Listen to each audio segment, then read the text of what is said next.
Hi everyone, welcome back to our channel.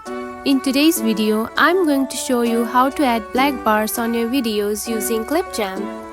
If you don't know how to add the black background around your video, this video is for you. So let's get started. First of all, find the Clipchamp app on your home screen. Now open it. Now choose one video that you want to edit. There is no built-in feature on the Clipchamp app for the black bars.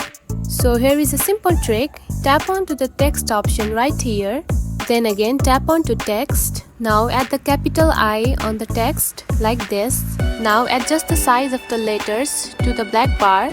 First change the color into the black one like this. And then simply make it big and put it like this. And now here you can see there is a black bar added to your video. Now do the same process and add many black bars as you want. Now enjoy editing your videos on Clipchamp. And that's it. This is how you can add black bars on your videos using Clipchamp. If you found this video helpful, don't forget to like and subscribe for more tips.